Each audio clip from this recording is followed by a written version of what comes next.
नमस्कार दोस्तों, मैं अर्जुन आपका स्वागत करता हूँ स्टे बाय अर्जुन के यूट्यूब चैनल में। तो दोस्तों आज की हमारी क्लास है नागरिकता के बारे में। जो है दोस्तों आज की हमारी पहली क्लास है।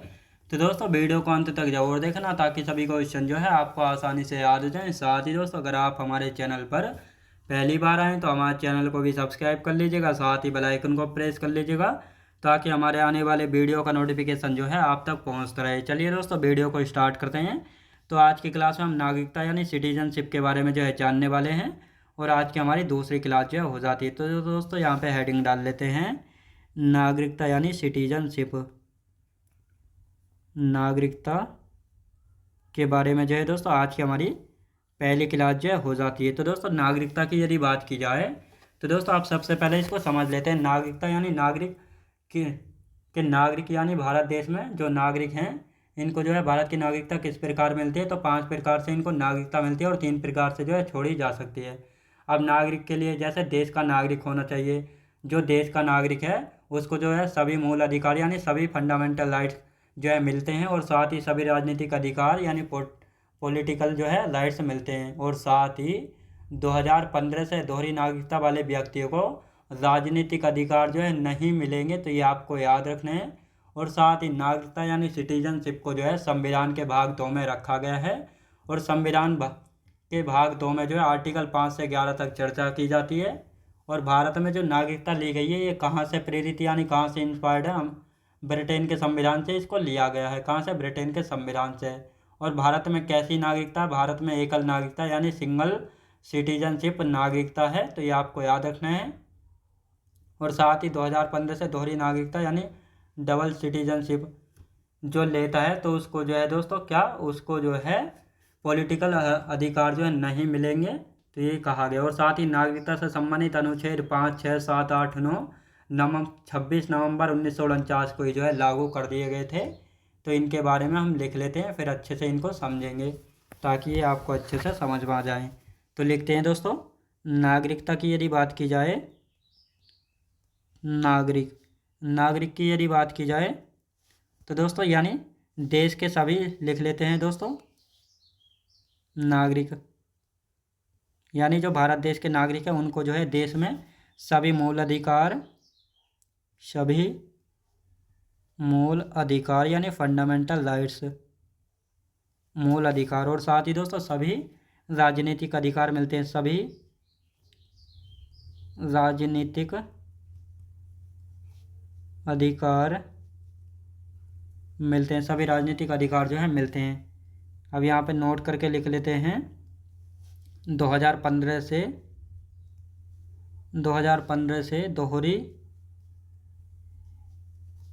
दोहरी नागरिकता वाले व्यक्तियों को दोहरी नागरिकता वाले व्यक्तियों को राजनीतिक अधिकार नहीं मिलेंगे। नैतिक अधिकार नहीं मिलेंगे।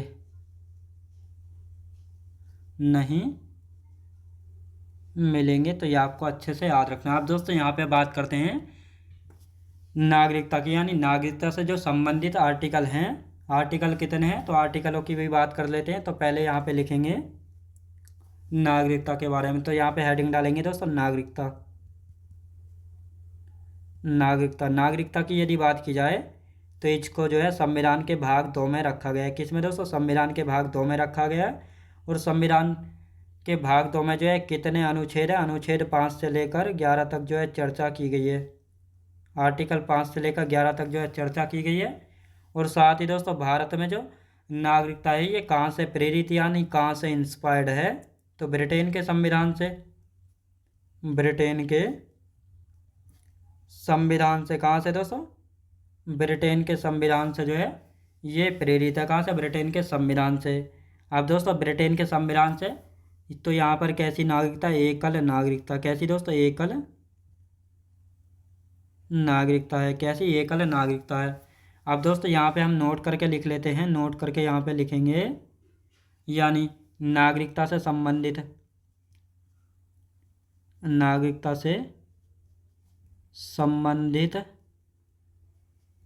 अनुच्छेद अनुच्छेद की यदि बात की जाए तो लिखेंगे दोस्तों 5, 6, 7, 8। 8 के बाद दोस्तों 9 हो गया। तो ये 5 आर्टिकल जो हैं दोस्तों, ये 5 आर्टिकल 26 नवंबर 1949 को ही लागू कर दिए गए थे, ही लागू कर दिए गए थे। तो ये आपको याद रखना है। यानी जो ये 5 आर्टिकल है नागरिकता से संबंधित, तो ये कब लागू हुए थे? तो इनको जो है 26 नवंबर 1949 को ही जो है लागू कर दिया था। तो दोस्तों अब इसके बारे में समझ लेते हैं और उसके बाद जो है देखेंगे भारत में कितने प्रकार से नागरिकता मिलती है और कितने प्रकार से जो है छोड़ी जाती है। तो पहले अब इसको समझ लेते हैं ताकि आप सभी को अच्छे से जो है याद हो जाए। तो लिखते हैं दोस्तों यहाँ पे, यानी नागरिकता की यदि बात की जाए तो नागरिक यानी जो देश में जो है सभी फंडामेंटल राइट्स यानी मौलिक अधिकार हैं जिनको संविधान के भाग 3 में रखा गया है, तो उसको जो है सभी मौलिक अधिकार दिए जाएंगे। साथ ही सभी राजनीतिक अधिकार जो है दिए जाएंगे जो देश का नागरिक है। और साथ ही दोस्तों 2015 से दोहरी नागरिकता वाले व्यक्तियों को राजनीतिक अधिकार जो है नहीं मिलेंगे। और साथ ही दोस्तों यहाँ पे बात करेंगे नागरिकता। तो नागरिकता की यदि बात की जाए तो नागरिकता को जो है संविधान के भाग 2 में रखा गया। और भाग 2 में जो है आर्टिकल की बात की जाए तो आर्टिकल 5 से 11 तक जो है संविधान के भाग 2 में जो है आर्टिकल दिए हुए हैं। और दोस्तों भारत में जो नागरिकता ली गई है तो ये कहाँ से इंस्पायर्ड यानी प्रेरित है? तो ब्रिटेन के संविधान से जो है लिया गया है। ब्रिटेन में और भारत में कैसी नागरिकता है? तो भारत और ब्रिटेन में जो है एकल नागरिकता यानी सिंगल सिटीजनशिप है। तो ये आपको याद रखना है। अब यहाँ पे बात करेंगे कि नागरिकता से संबंधित जो है कितने आर्टिकल हैं 5 से 11 तक। अब इन 5 से 11 आर्टिकल की यदि बात की जाए 5 से 11 आर्टिकलों की, तो इनमें से कितने आर्टिकल ऐसे थे जिनको 26 नवंबर 1949 को ही जो है लागू कर दिया गया था जब हमारा संविधान बनकर तैयार हुआ था। तो ये 5 आर्टिकल थे, 5, 6, 7, 8 और 9। तो ये 5 आर्टिकल ऐसे थे जिनको 26 नवंबर 1949 को ही लागू कर दिया गया था। लेकिन हमारा पूर्ण संविधान कब लागू हुआ था? हमारा पूर्ण संविधान लागू हुआ था 26 नवंबर 1949 को जो है बनकर तैयार हुआ था। लेकिन 26 जनवरी 1950 को जो हमारा संविधान पूर्ण रूप से लागू हुआ था। आंशिक रूप से पूछा जाएगा तो 26 नवंबर 1949 को लागू हुआ था। इसी तारीख को जो है हमारा संविधान जो है बनकर तैयार हुआ था। इसको अंगीकृत या एक्सेप्ट जो है किया गया था। और इसी तारीख को जो है 16 आर्टिकल जो है लागू कर दिए गए थे जिनमें से नागरिकता से संबंधित 5 आर्टिकल थे, 5, 6, 7, 8 और 9। और बाकी के जो 10-11 बचे इनको 26 जनवरी 1950 में लागू कर दिए गए थे। तो ये आपको याद रखना है। अब दोस्तों यहाँ पे हम बात करेंगे भारत में 5 प्रकार से नागरिकता प्राप्त की जाती है। तो कौन कौन से 5 प्रकार हैं जिनसे नागरिकता प्राप्त की जाती है?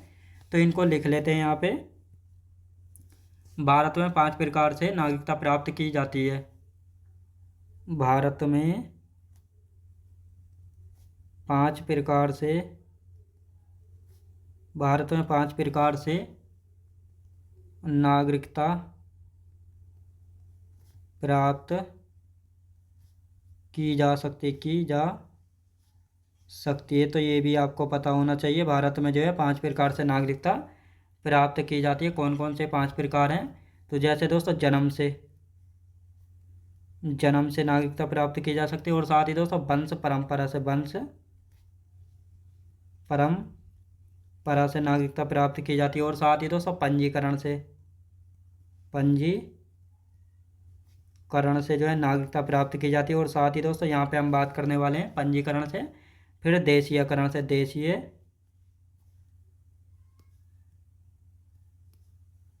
देशीयकरण से याद रखें दोस्तों, देशीयकरण से प्राप्त की जाती है। और साथ ही दोस्तों नंबर 5 पर भूमि अर्जन द्वारा।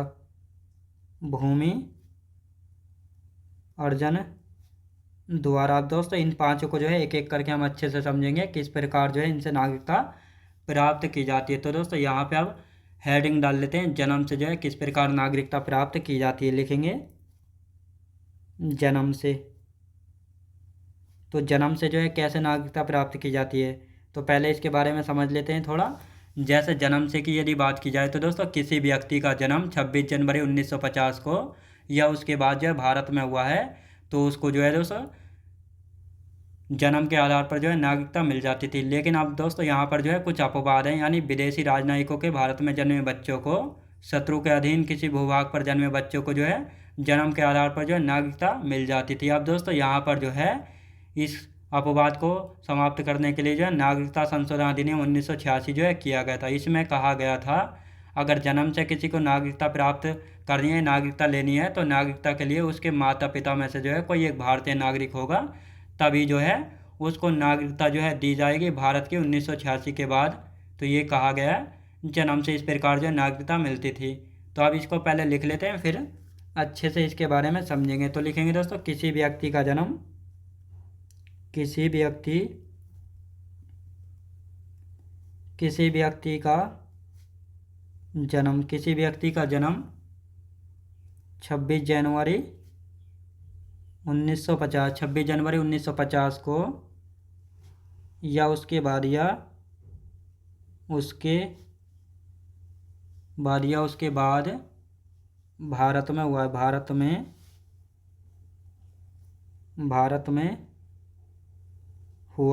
में जो है हुआ है, तो उसको जो है भारत की नागरिकता मिल जाती थी। अब दोस्तों यहाँ पर जो है कुछ अपवाद हैं, जैसे जन्म के आधार पर, यानी विदेशी राजनयिकों के भारत में जन्मे बच्चों को, विदेशी राजनयिकों के बच्चे, राजनयिकों के भारत में जन्मे बच्चे, भारत में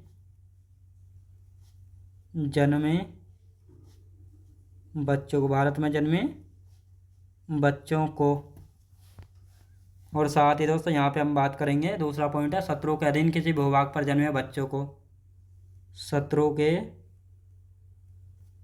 अधीन किसी भूभाग पर जन्मे बच्चे, किसी भूभाग पर जन्मे बच्चों को भारत की नागरिकता जो है मिल जाती थी। अब दोस्तों यहाँ पर जो है नागरिकता संशोधन अधिनियम जो है किया गया था। लिखेंगे नागरिकता संशोधन अधिनियम, नागरिकता संशोधन अधिनियम 1986। नागरिकता संशोधन अधिनियम 1986 के तहत कहा गया था या जन्म से नागरिकता के लिए जो है उसके माता पिता में से कोई एक भारतीय नागरिक होना चाहिए। जन्म से नागरिकता के लिए,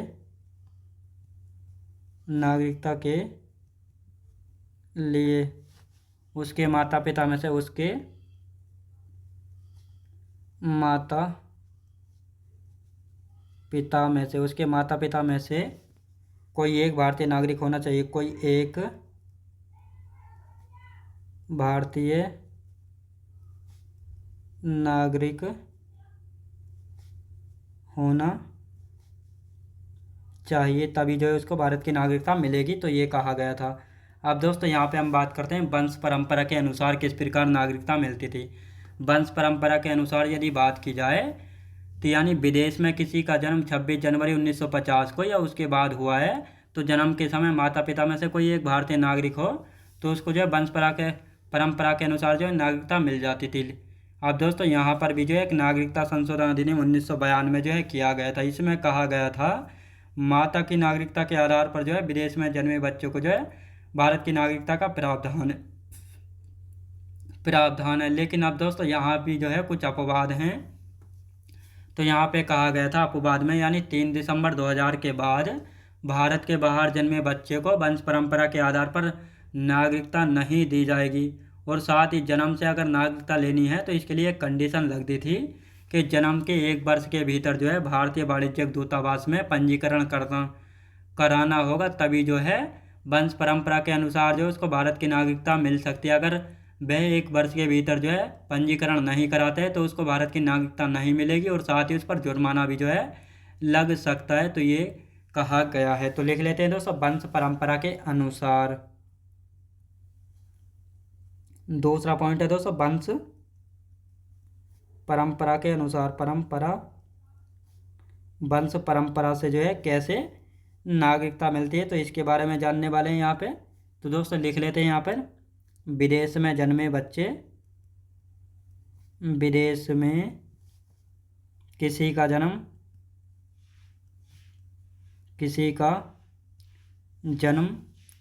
26 जनवरी 1950 को या उसके बाद हुआ है, उसके बाद हुआ है तो उसको जन्म के समय माता पिता में से कोई एक भारतीय हो। जन्म के समय माता पिता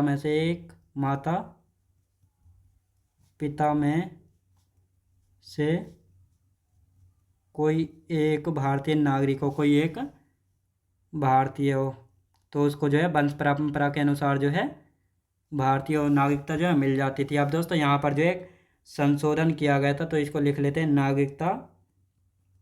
नागरिकता संशोधन अधिनियम। नागरिकता संशोधन अधिनियम कौन सा? 1992 जो है यहाँ पे किया गया था। अब दोस्तों इस संशोधन के तहत जो है क्या कहा गया था, तो इसमें कहा गया था माता की नागरिकता के आधार पर विदेश में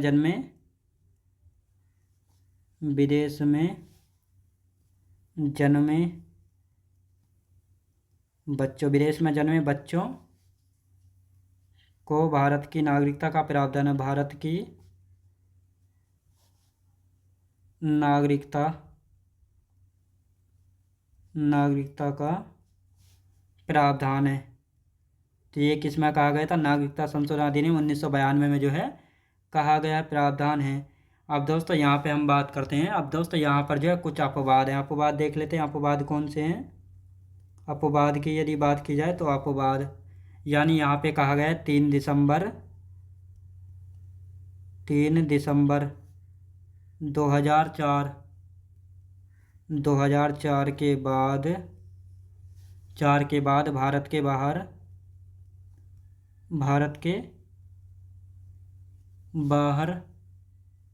जन्मे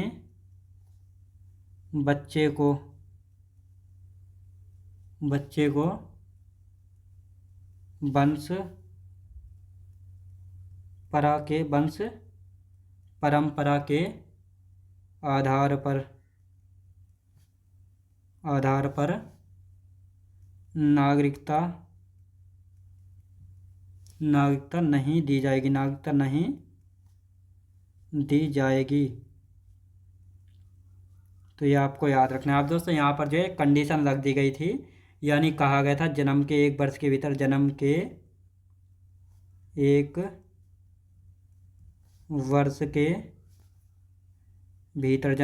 वर्ष के भीतर भारतीय वाणिज्यिक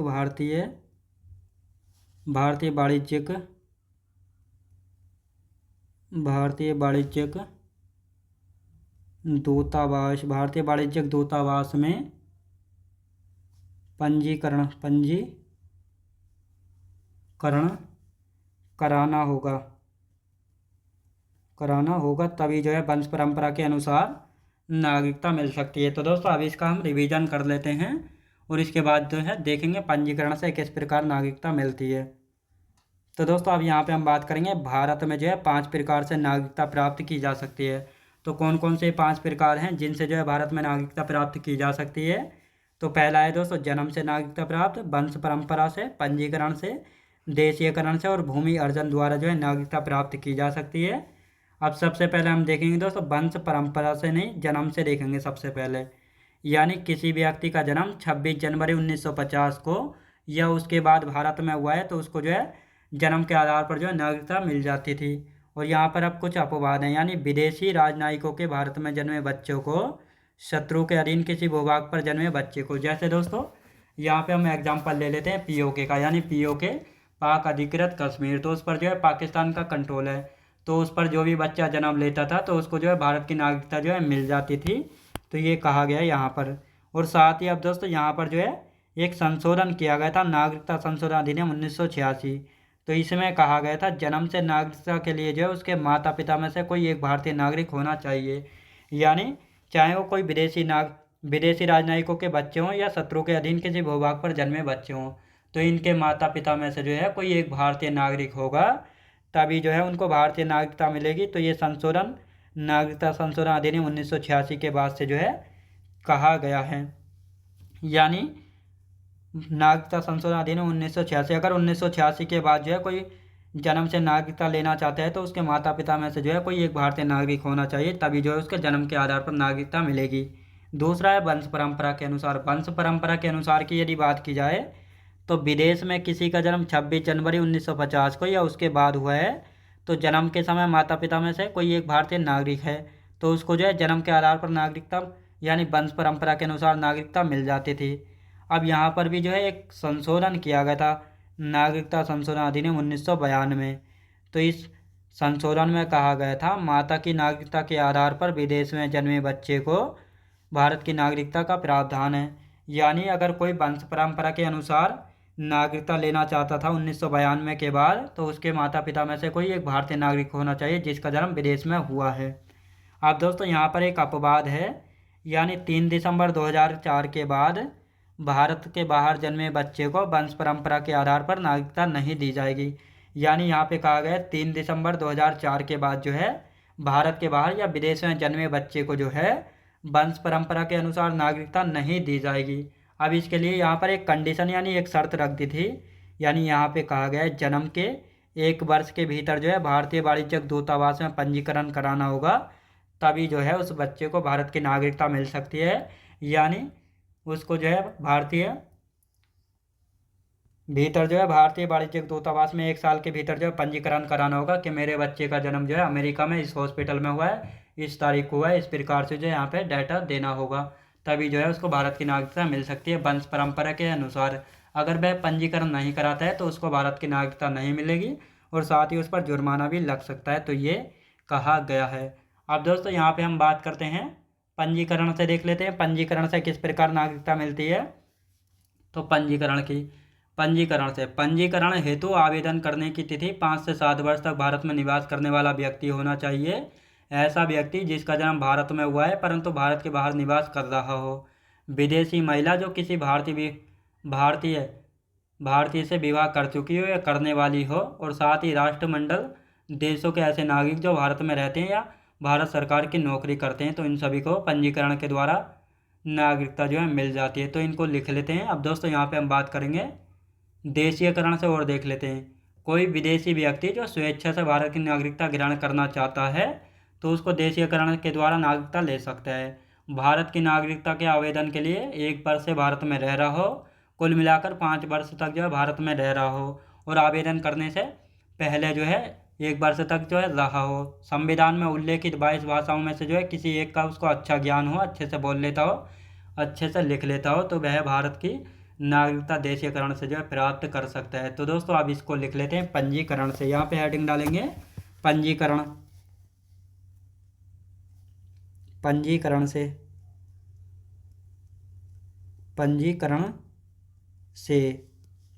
तो इसके सारे पॉइंट लिख लेते हैं पंजीकरण वाले। तो लिखेंगे दोस्तों पंजीकरण हेतु आवेदन करने की तिथि से, पंजीकरण करने हेतु आवेदन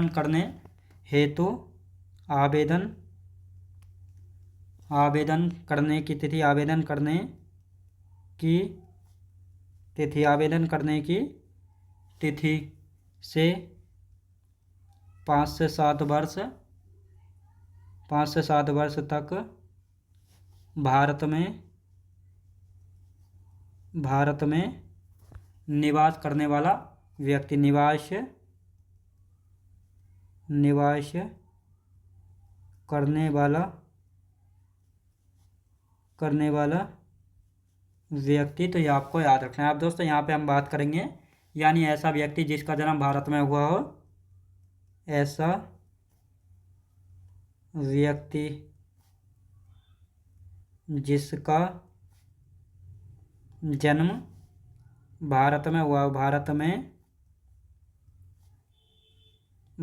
हुआ भारत में हुआ हो परंतु भारत के बाहर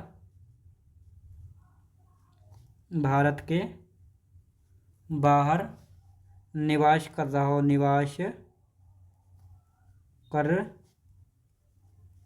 रहा हो तो उसको जो है भारत की नागरिकता मिल जाती थी। अब दोस्तों यहाँ पे हम बात करेंगे विदेशी महिला यानी कोई विदेशी महिला जो किसी भारतीय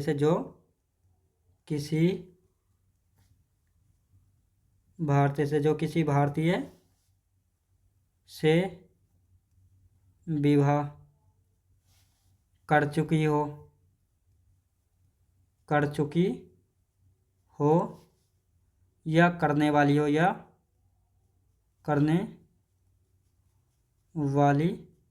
हो तो उसको जो है देशीयकरण से वह भारत की नागरिकता जो है प्राप्त कर सकती है 5 से 7 वर्ष तक भारत में रहने के बाद। तो दोस्तों अब यहाँ पे हम बात करते हैं राष्ट्रमंडल देशों के राष्ट्रमंडल देशों के ऐसे नागरिक जो भारत में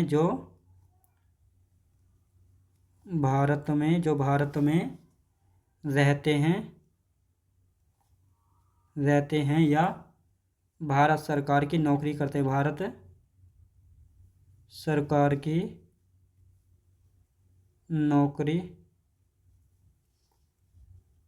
हैं तो वह चाहें तो पंजीकरण से भारत की नागरिकता ग्रहण कर सकते हैं। तो ये आपको पता होना चाहिए। अब इसका हम रिवीजन कर देंगे पंजीकरण से। तो पंजीकरण की यदि बात की जाए तो यानी पंजीकरण करने हेतु आवेदन करने की तिथि से 5 से 7 वर्ष तक जो है भारत में रह रहा हो या निवास करने वाला व्यक्ति होना चाहिए। ऐसा व्यक्ति जिसका जन्म भारत में हुआ हो परंतु भारत के बाहर निवास कर रहा है तो वह पंजीकरण से भारत की नागरिकता ले सकता है। साथ ही कोई विदेशी महिला जो किसी भारतीय से विवाह कर चुकी है करने वाली हो तो अगर वह चाहे तो पंजीकरण से भारत की नागरिकता ले सकती है। राष्ट्रमंडल देशों के ऐसे नागरिक जो भारत में रहते हैं या भारत सरकार की नौकरी करते हैं तो वह भी जो है पंजीकरण से भारत की नागरिकता जो है ले सकते हैं। तो ये आपको याद होना चाहिए। तो दोस्तों आज की क्लास जो हमारी यहीं तक रहेगी और कल की क्लास में जो बाकी बचे हुए हैं पंजीकरण हो गया हमारा देशीयकरण से और भूमि अर्जन द्वारा देखेंगे और इसके नागरिकता संशोधन अधिनियम देख लेंगे और बाकी के जो इसके आर्टिकल हैं इन सभी को जो है हम कल की क्लास में कंप्लीट कर लेंगे।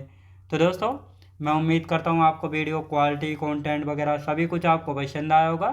पसंद आया हो तो लाइक शेयर और सब्सक्राइब करना बिल्कुल भी ना भूलें। साथ ही दोस्तों अगर आप हमारे चैनल पर पहली बार आएँ तो हमारे चैनल को भी सब्सक्राइब कर लीजिएगा। साथ ही बेल आइकन को प्रेस कर लीजिएगा ताकि हमारे आने वाले वीडियो का नोटिफिकेशन जो है आप तक पहुँचता रहे। तो चलिए दोस्तों मिलते हैं नेक्स्ट वीडियोज़ में।